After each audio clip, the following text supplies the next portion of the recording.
vamos a ahora continuar con la ponencia segunda del doctor Wolfügel y Gabriel Barreto hace una pequeña introducción. Muchas gracias. Bien, muchas gracias, profesor Stoba. El profesor Christian Wolfügel es abogado de la Universidad Sergio Arboleda, tiene especialización en la Universidad Sergio Arboleda y en la Universidad Nacional, así como maestría en Derecho Penal, y es doctor de la Universidad de Roma en Derecho Penal. Se ha desempeñado como profesor de la Universidad Sergio Arboleda en los últimos años y actualmente es el director de política criminal del Ministerio de Justicia. La ponencia que nos va a presentar el profesor Christian Wolfügel es la valoración de las medidas de la administración colombiana durante la pandemia del COVID-19. Profesor Wolfügel, muchas gracias. Muy buenos días a todos y por supuesto muy buenas tardes en Alemania, ¿no?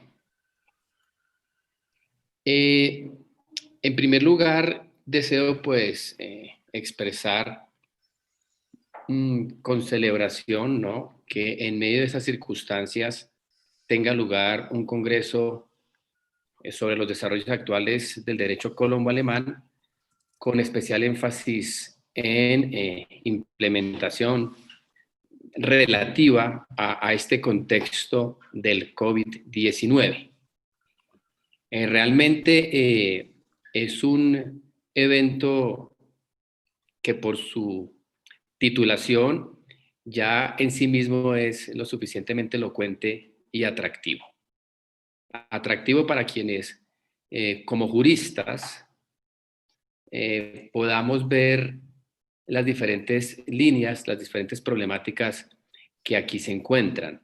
Y también mirar un poco desde la perspectiva de las actividades que el Estado, en uno de los ámbitos que es el penitenciario y carcelario, ha tenido que enfrentar en momentos realmente de suma complejidad, como todos conocemos. Entonces, la idea de esta exposición es ilustrar, y luego, por supuesto, habrá un espacio para el debate, ilustrar en relación con las medidas que se han venido adoptando, particularmente en materia de política criminal y penitenciaria.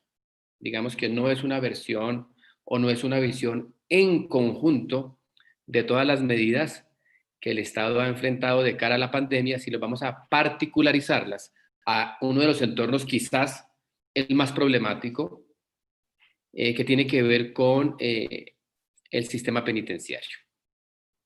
En ese orden de ideas, en mi intervención abordaré brevemente los siguientes temas.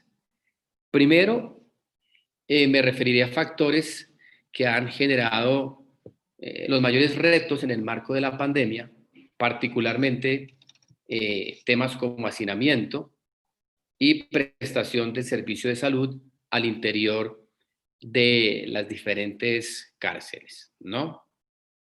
En segundo lugar, se trata también de visibilizar un poco los resultados en materia de decretos legislativos expedidos, que solo son 2, particularmente para esta problemática, ¿no?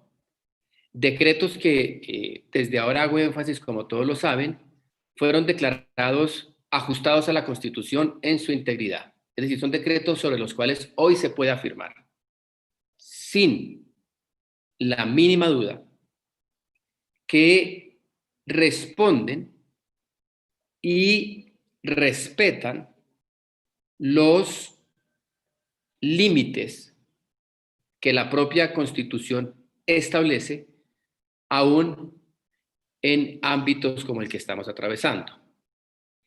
En ese orden de ideas, finalizaré subrayando un poco cómo se realizó, cómo se llevó a cabo esa labor, digamos, que integró a diversos actores. ¿no? Porque es un tema realmente que se corresponde con una articulación en la cual diversas entidades han actuado. Obvio, esto es un referente que es importante mirar desde la perspectiva de su realidad, de la complejidad que ello demanda, ¿no? En ese orden de ideas, empecemos, y quizás el gran reto, que no es de hoy, es importante señalar que en nuestro país, por lo menos porque hay evidencia que apunta a que puede ser, y en efecto es anterior, pero por lo menos desde 1998, la Corte Constitucional, en esa sentencia T-153, declaró la situación de las personas privadas de la libertad en el sistema penitenciario como un estado de permanente inconstitucionalidad. Es decir, llevamos 22 años, porque esto se ha reiterado, con la afirmación constitucional de que en los establecimientos penitenciarios y carcelarios no se cumplen con los estándares de cara a satisfacer las garantías mínimas y derechos fundamentales de las personas privadas de la libertad. Esto lo ha intitulado con esa denominación tan particular que es conocida quizás por todos, del estado de cosas inconstitucional. Es una forma eufemística de decir hay una transversal, permanente vulneración de derechos fundamentales a la población privada de la libertad, pero que la respuesta para superar ese estado de inconstitucionalidad corresponde a todas las entidades. Es decir, hay una respuesta mancomunada. Este hecho, porque estoy diciendo es descriptivo, a ese hecho se le valora como estado de cosas inconstitucional, ha sido reiterado y se mantiene hoy en día. Entonces, de cara a la pandemia, se visibilizó aún más, ¿no? Hacía parte de todo el entramado y efectivamente la Corte Constitucional incluso tiene una sala de seguimiento. Ha sido muy de su preocupación ver cómo se supera este estado de cosas inconstitucional, porque cuando esa sentencia se dictó en 1998, piensen ustedes, ¿quién pensaría que hoy, 22 años después, se mantienen con mayor o menor énfasis en ciertos aspectos, pero se mantiene el estado de cosas inconstitucional? No es un problema de hoy, y es un problema muy grave, al cual deben darse respuestas que permitan una garantía de satisfacción de derechos humanos, aun cuando la persona está privada de la libertad, porque es una obviedad, ¿no? La persona se restringe el derecho a la libertad, pero los demás derechos deben mantenerse con plena garantía para que la pena resulte siendo constitucionalmente admisible. Sobre este tema no entraré porque habría todo un debate que no es el llamado hoy a elucidar, pero que es importante tener en el panorama. Entonces, de estos 22 años, pues el Estado, a través de diferentes modelos, ha intentado responder para ofrecer mejores condiciones de infraestructura, mejores condiciones de servicios, de salud, de alimentación, para garantizar realmente que la dignidad humana, y ahí pues recuerdan un poco la Constitución de Weimar, en alguna medida podríamos darle un énfasis, pero la dignidad humana tiende a ser realmente protegida y se busca a través de todas estas medidas que obviamente están alimentadas también por criterios de política criminal que busquen o que pretendan desarraigar la idea de que la cárcel es el único método, es la única línea de respuesta, y en eso es claro que la política criminal, sobre todo a partir de la segunda mitad y específicamente en Alemania, comienza a clamar por un viraje ya no retributivo, sino específicamente de prevención y aunado a ello de resocialización. Entonces, claro, no solo se hace política criminal construyendo, o no solo se mejora el sistema carcelario construyendo más cárceles, sino con todo un sistema de política criminal que piensa en clave de prevención y de resocialización. Pero como digo, y sucintamente lo afirmé, la situación actual ha hecho más visible, ¿no?, todas las dificultades del sistema penitenciario y carcelario. Les pongo un ejemplo o un tema que traigo a colación. En algún momento, por vía de una tutela, de una acción de tutela, se exigió que en las cárceles, particularmente en La Picota, se garantizara que las personas que estaban adentro de las mismas tuvieran un distanciamiento social de 2 metros. Obviamente eso es ad impossibilia nemo tenetur, ¿no? A lo imposible nadie está obligado. Ya estas decisiones por vía de los tribunales de cierre, pues han sido reevaluadas porque realmente es imposible garantizar al interior de los establecimientos que haya ese distanciamiento social.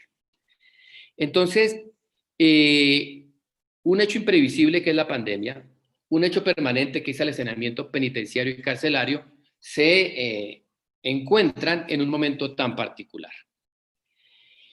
En ese orden de ideas, pues, es claro que en vía de lo que ha hecho la Corte Constitucional en sus diversas sentencias, la T-388-2003, por ejemplo, que ese estado de cosas inconstitucional, T-388-2013,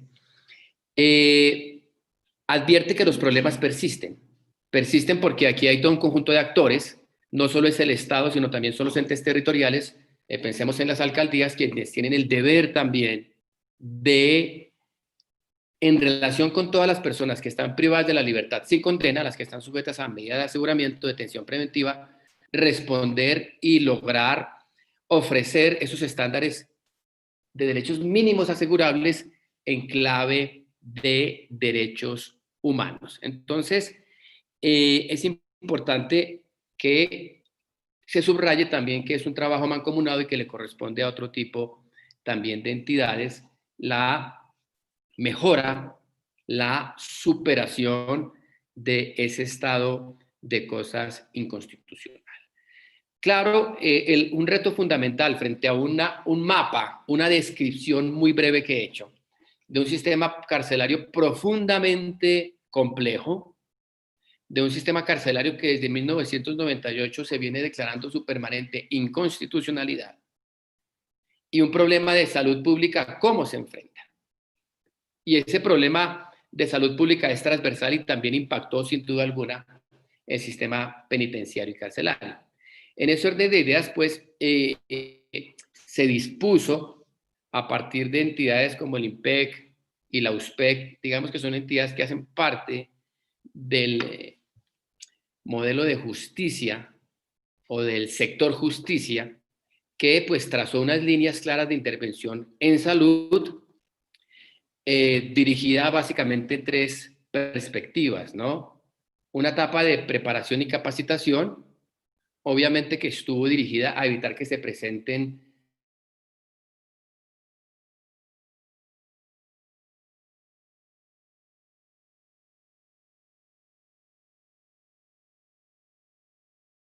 dirigida a mitigar, porque ninguna de estas actividades puede tener como fin un resultado de que ello no ocurra. Aquí las obligaciones son de medio y es imposible que ni siquiera en el contexto de libertad se pueda garantizar el no contagio.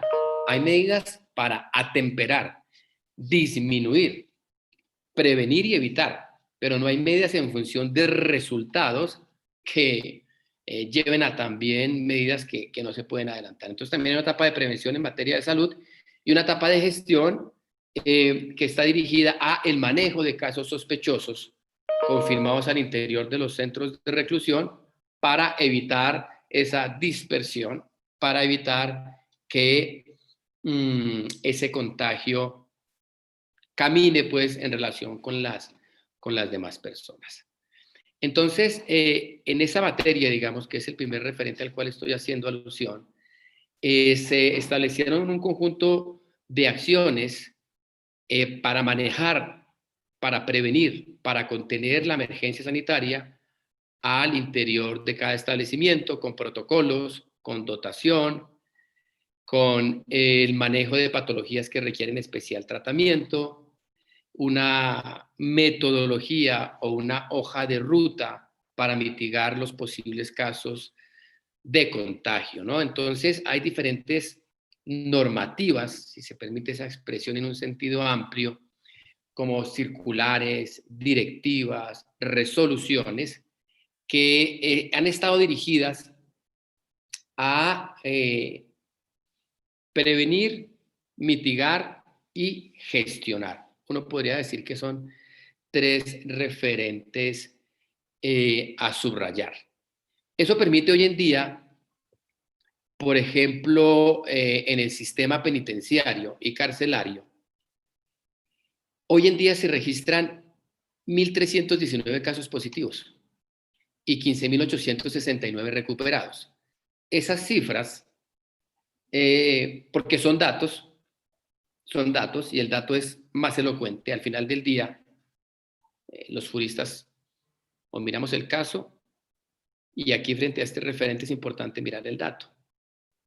El dato nos dice que pues, ha habido un porcentaje importante, es decir, 1.300 casos vigentes y 15.869 recuperados, que han respondido a esa ruta de prevención, tratamiento y gestión, como lo he elucidado, ¿no? Obviamente, la idea es que no ocurra, pero frente a una población, y aquí les doy también datos, frente a una población de 99.000 personas privadas de la libertad,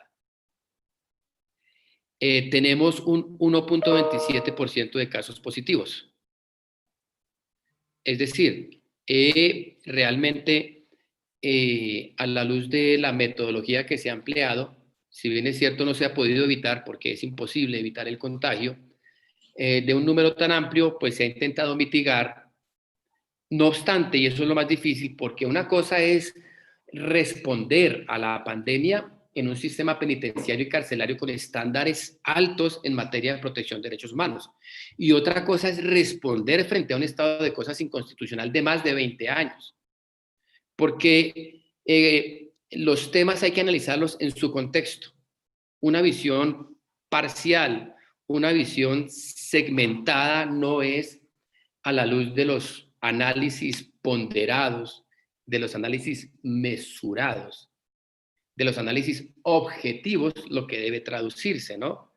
Entonces, con tantas dificultades, realmente toda gestión pública es objeto de crítica y de discusión. Pero es importante subrayar que con ese mapa en materia de salud, pues se han implementado no modelos perfectos porque no existen, no modelos que eviten y excluyan la posibilidad del contagio porque tampoco lo hay, pero sí modelos que en nuestra realidad, en la realidad de un país, en la realidad de un sistema penitenciario tan complejo y con estándares en materia de derechos humanos tan difíciles, ahí es donde hay que hacer la valoración. De otra forma resultan afirmaciones por fuera del contexto y cuando se pierde el contexto, se pierde la objetividad.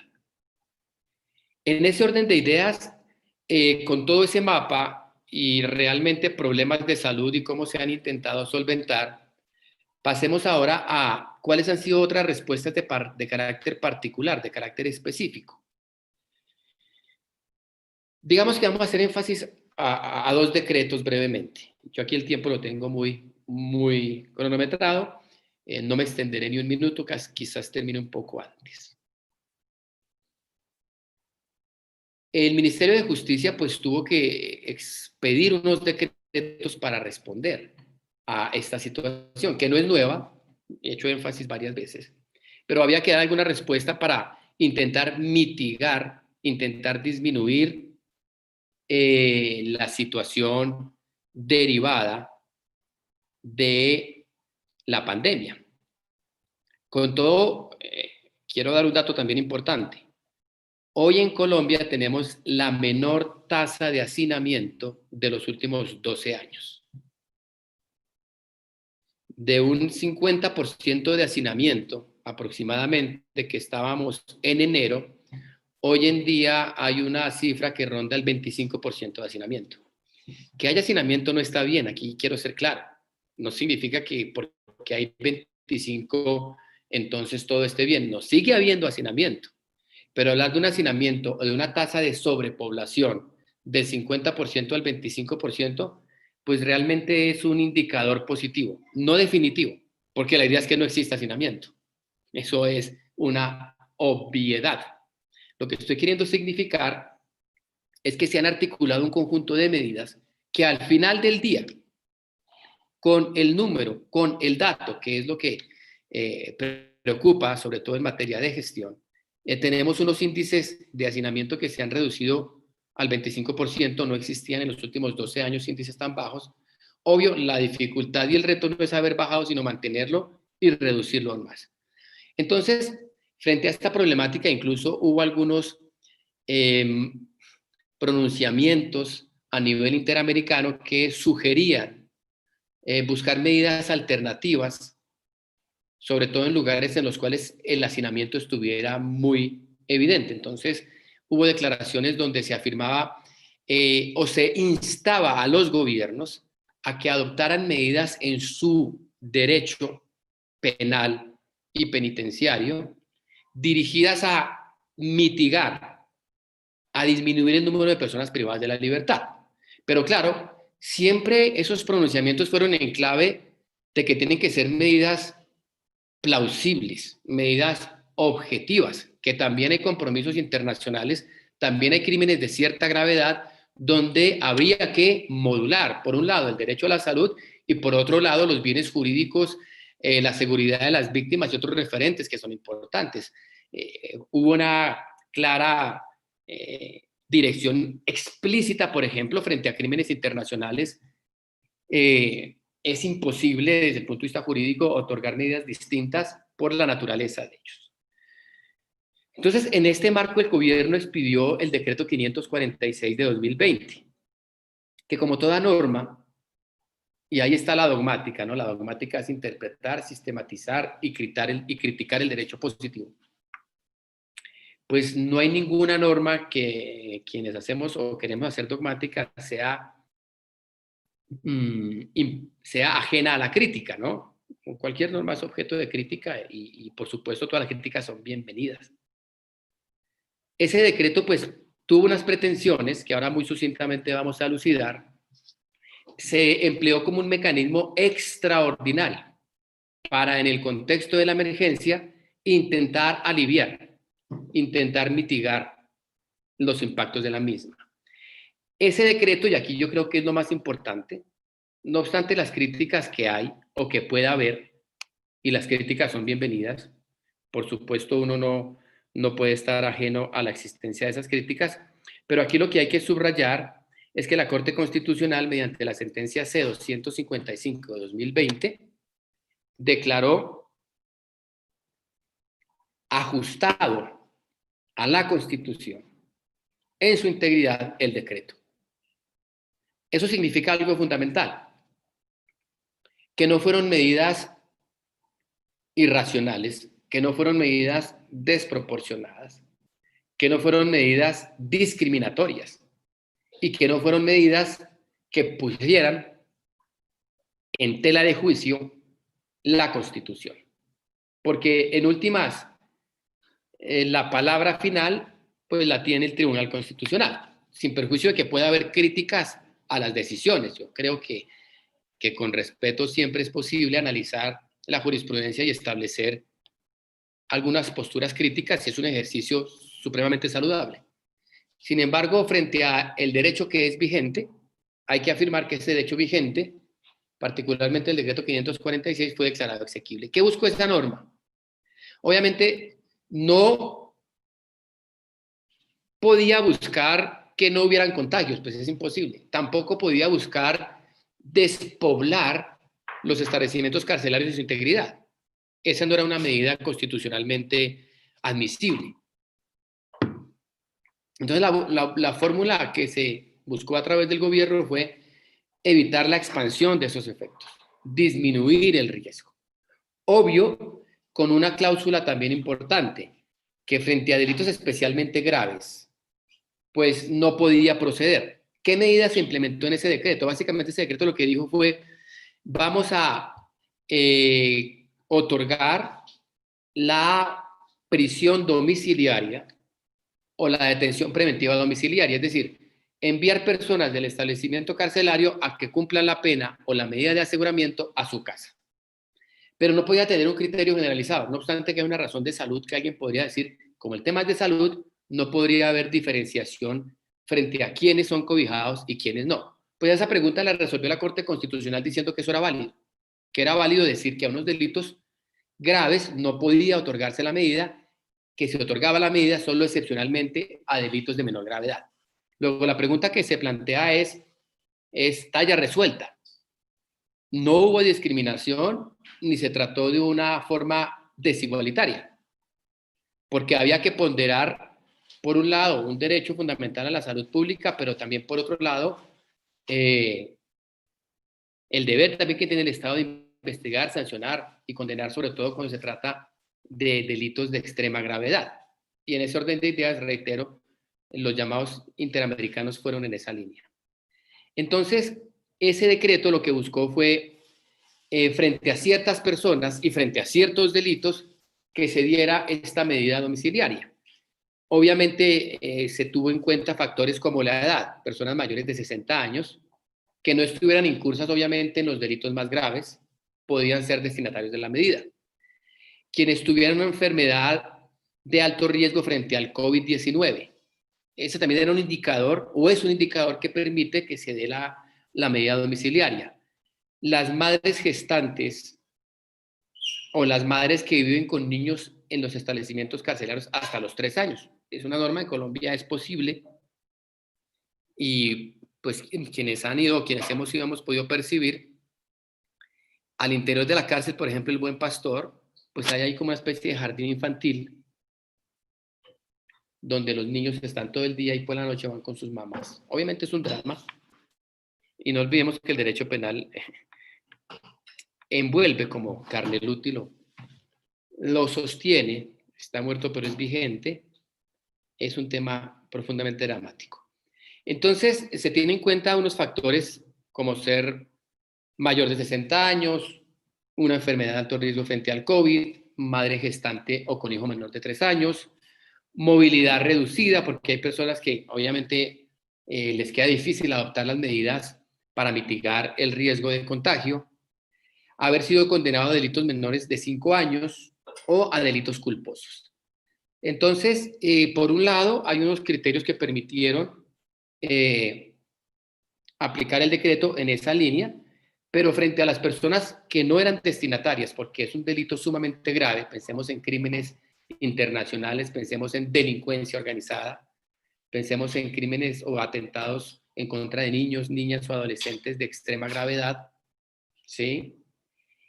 Hoy en día, entonces, este decreto, como lo dije anteriormente, además de todas las medidas ordinarias, porque aquí hay que mirar un impacto holístico, una visión integral, ha logrado, con todo un conjunto de actividades, estoy siendo claro, no es el decreto en sí mismo, sino el decreto y lo que éste implica, porque el decreto también hizo un llamado expreso de atención a que se aplicaran las medidas ordinarias, se agilizaran las medidas ordinarias que dan lugar a domiciliaria o que dan lugar a la libertad. Y tenemos un hacinamiento que, les reitero y les aclaro, llega al 23%, que sigue siendo alto, pero en un semestre pasar del 55 al 23% no solo ha permitido mejorar el índice de hacinamiento, sino que ha hecho un poco menos difícil garantizar las medidas de distanciamiento social, etcétera, al interior de los establecimientos penitenciarios y carcelarios. Claro, frente a las personas que no pueden ser destinatarias de la medida, el decreto dispuso que se adoptaran unos lugares especiales, ¿no? Unos lugares en los cuales, no obstante que por la naturaleza del delito no puede haber lugar a la medida, sí se logre una menor posibilidad de contagio. Entonces, este decreto, pues, ese enfoque sanitario, por supuesto, lo tiene, no solo para intentar mitigar el hacinamiento, sino para facilitar las recomendaciones que ha dado la Organización Mundial de la Salud, sino también desde un enfoque jurídico. Son los dos, digamos, que han tenido encuentro, ¿no? Que se han aplicado de forma mancomunada. Porque, reitero, son los dos ángulos desde los cuales se tiene que ver el asunto. Estas medidas se siguen aplicando. Los números, hoy en día, alrededor de 1.000 personas han sido destinatarias de esta medida que en conjunto con las ordinarias han permitido que estos índices de hacinamiento se reduzcan radicalmente. Y también esto ha tenido un impacto en la práctica porque se ha percibido una mayor dificultad a la hora de imponer medidas de aseguramiento de detención preventiva. Los jueces están siendo un poco más estrictos, más excepcionales a la hora de aplicar la medida de detención preventiva, y cuando se trata de condenas se ha flexibilizado un poco más y ha contribuido a que las medidas domiciliarias, los subrogados penales, libertad condicional o la suspensión condicional de la ejecución de la pena entren a tener un mayor protagonismo, ¿no? La idea es que se mantenga todas las medidas porque el sistema ordinario nuestro consagra un conjunto de medidas alternativas. Realmente hay un conjunto de medidas alternativas, pero que requieren de mayor apuesta, de mayor aplicación. Entonces, hoy en día, estos índices se han reducido porque los jueces también han sido definitivos en el sentido de ¿qué? De dar lugar a la concesión quizás más flexible, sin ir en contra de los requisitos legales, de figuras como la libertad condicional, cuando la persona cumple las 3/5 partes, o la suspensión condicional de la pena, cuando la persona es condenada a delitos inferiores a 4 años. Entonces, en el marco de la pandemia, no solo se lograron reducir esos índices, sino que se ha logrado también algo fundamental: incentivar y generar una línea de conciencia, una línea de pensamiento que apunte a que la prisión debe ser aplicada excepcionalmente. No, esto sería otro tema de otro foro, otra discusión, pero por ahora quiero subrayar que desde la visión integral o visión holística, un impacto que se ha generado y que es fundamental para la política criminal, que la sociedad, no solo los profesores entendamos, porque aquí es un problema que no solo es de los profesores, que la sociedad en su conjunto entienda que puede haber alternativas diferentes a la prisión, que no haya esa adicción a la prisión como única metodología de respuesta al delito. Eso se ha notado y la idea es que sea consistente para que haya una política criminal que responda a ello. Tenemos un segundo decreto, ya vamos cerrando la intervención, creo que hay unos 8 minutos que me restan, que también apunta a dar respuestas, ¿no? Porque nadie se esperaba la pandemia y nadie tenía las respuestas porque no podía haberlas. Luego, particularmente, generó una inmediatez para que el derecho diera respuestas. Es fácil y uno ve perspectivas críticas y con razón es legítimo, pero responder a esto no es fácil. Es decir, en el modelo de generar normativas que respondan a un hecho imprevisible y de tal magnitud no es fácil. Pero el derecho como el mecanismo y la herramienta más sofisticada que existe hoy en día, y ninguna la va a poder superar. Para en clave de derechos y dignidad humana, responder a ciertos desafíos, lo haga de forma rápida, no es sencillo. Otro punto entonces, con ese segundo decreto, y ahí ya voy culminando, ¿no? El decreto 804 de 2020, que también fue declarado exequible, fue declarado totalmente ajustado a la Constitución por la sentencia C395 de 2020. ¿Qué fue lo que hizo ese decreto? Como les decía en un momento, los alcaldes, por ejemplo, son los responsables de tener establecimientos carcelarios para las personas que son privadas de la libertad, pero privadas de la libertad por medida de aseguramiento de detención preventiva. Es decir, no ha habido condena, pero por razones que establece el procedimiento penal, son privadas de la libertad hasta tanto no se profiera la condena. Pues bien, como hay un problema también de sobrepoblación en las URI son unos centros transitorios de detención o estaciones de policía. Es decir, en las ciudades, por ejemplo en Bogotá, existen unos centros transitorios de detención. Como le corresponde a la alcaldía de Bogotá tener a esas personas y garantizar el estándar mínimo de derechos fundamentales, al Estado le corresponden, para que entendamos mejor el asunto, las personas condenadas, quien ya surtió un proceso y hay una condena en contra. Los que están siendo procesados, pero privados de la libertad, le corresponde responder desde el punto de vista de infraestructura, de atención, de alimentación y de salud a las alcaldías.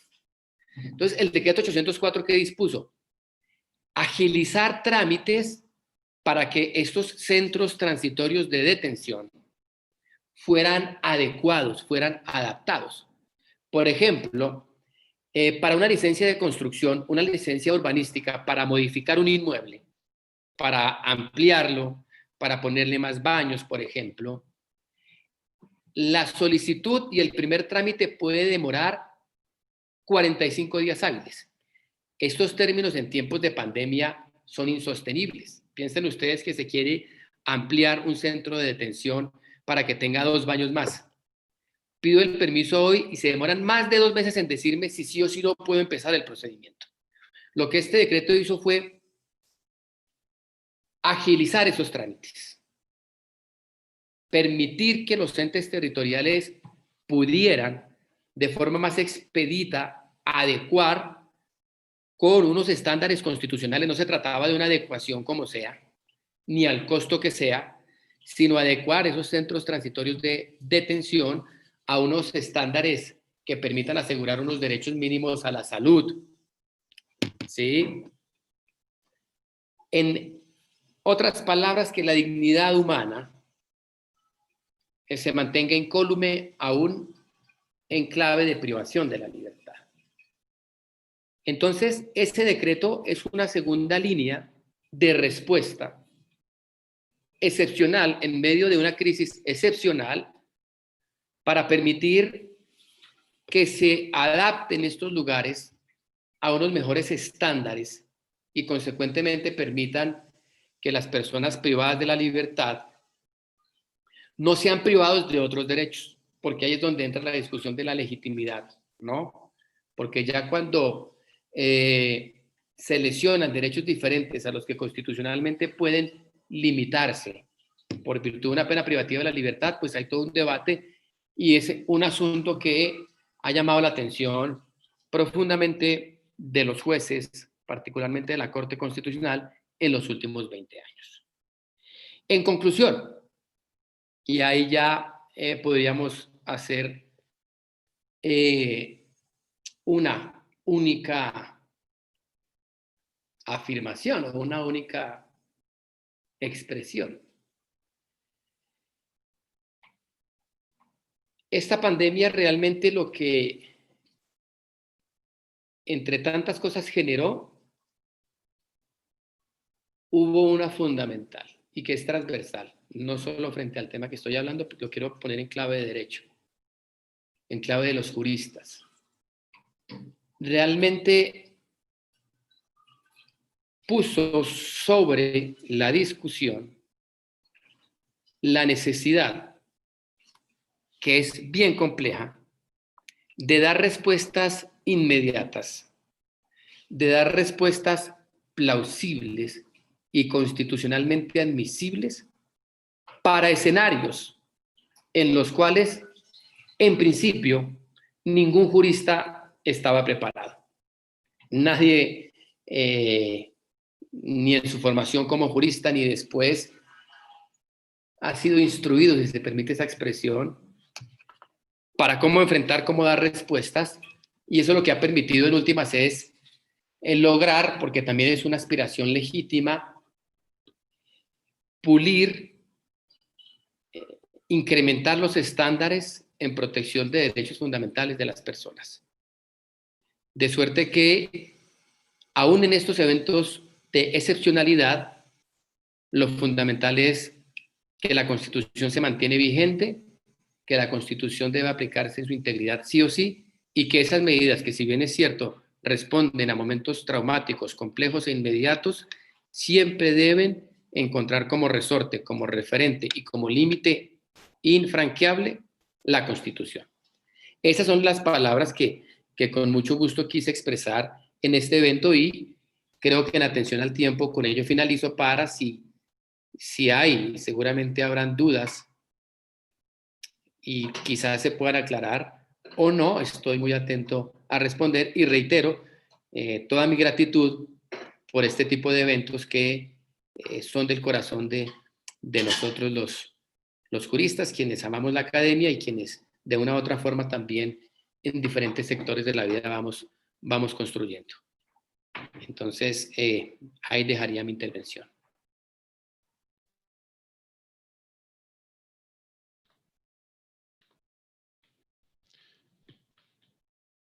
Muchísimas gracias al doctor Wolfügel por esta ponencia, por esta intervención. Hay preguntas de parte de los participantes.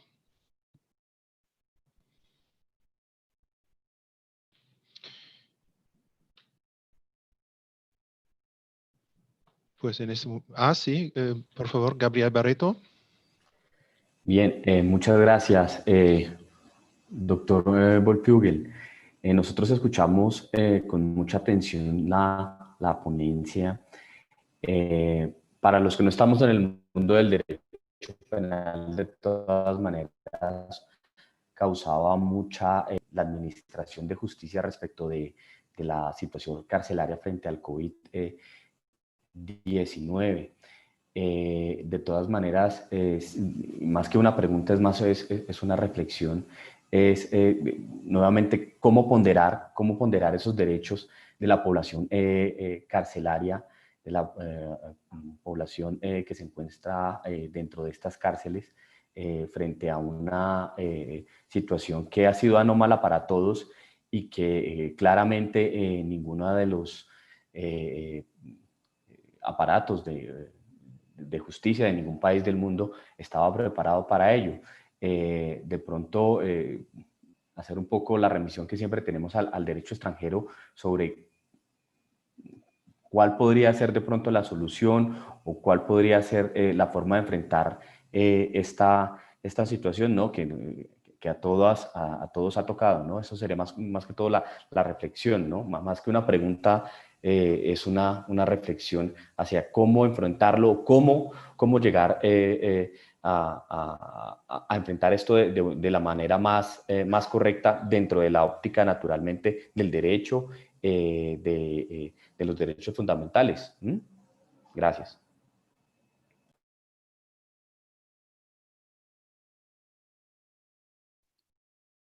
Así es, como dice el doctor Gabriel, realmente ese es el problema, ¿no? El tema en el fondo está en encontrar ese equilibrio, ¿no? Encontrar una solución coherente, una solución equilibrada, que por supuesto mire, por un lado, los derechos de las personas privadas de la libertad y también, por otro lado, el conjunto de exigencias que el sistema interno y que el sistema internacional imponen al Estado de cara al cumplimiento de ciertas obligaciones y ciertos fines. Es una ecuación, como lo dije, compleja, pero que requiere respuestas, ¿no? Y las respuestas, como ha quedado en la conclusión, deben leerse en la perspectiva, por supuesto, constitucional.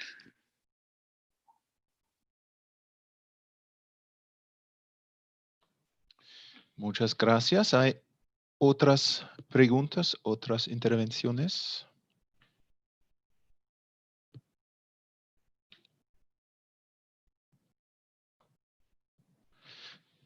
Pues entonces quizás una última pregunta de mi parte y después tenemos que avanzar a la próxima ponencia ya. Pues una pregunta más general en cuanto a las medidas administrativas en cuanto a la pandemia en Colombia.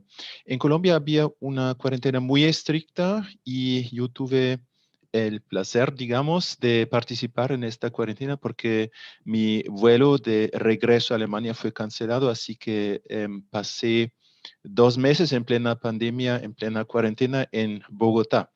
Y por eso yo sé que la cuarentena ya era muy estricta, con un toque de queda en la gran mayoría de las ciudades, pero después de esta cuarentena habían, yo creo que algo como 500,000 de casos, lo que era mucho más que, por ejemplo, en Alemania, con una población en Alemania más alta. Aunque en Alemania las medidas eran también estrictas, pero no tan estrictas. Y por eso ahora en Colombia me parece que todo es un poco más libre y mi pregunta es que para el gobierno colombiano es una opción de repetir, quizás si las cifras aumentan, de repetir esta cuarentena estricta o a causa de pues estas cifras que habían después de la cuarentena es más o menos la estrategia de tener una cuarentena menos estricta que antes o de no tener una cuarentena de todo. Muchas gracias. Gracias, entonces. Sí, frente a esta pregunta, hoy la realidad nos enfrenta a un modelo más de autorresponsabilidad, a un modelo, como se ha denominado, de aislamiento inteligente, pero la posibilidad, y yo creo que no solo es en Colombia, sino a nivel global, las posibilidades y en Europa se está viendo, de incrementar, de acrecentar, de hacer medidas más fuertes, siempre estarán presentes. Yo creo que esta pandemia tiene un carácter fundamental que es de imprevisibilidad. Aún hoy todavía el estado de la ciencia no tiene definido el asunto. Estos rebrotes seguramente van a generar la adopción de medidas que respondan a los mismos, de suerte que hoy tenemos un aislamiento inteligente, una forma en la cual creo que la autorresponsabilidad, y debería ser así, el mejor mecanismo, el mejor instrumento, pero determinar hacia futuro lo que va a ocurrir, pues realmente en este momento no es fácil de advertir, pero dadas las condiciones seguramente el gobierno tendrá que adoptar también a partir de unos criterios fundamentales, porque hay temas de carácter económico muy elocuentes que ya han dejado ciertas experiencias, ciertas enseñanzas, pero creo que para responder en definitiva la puerta estará abierta, pero difícil de advertir en qué momento y si se hará o no, a la luz de cómo se desarrolle el estado de la ciencia, yo creo, frente a cómo enfrentar la pandemia.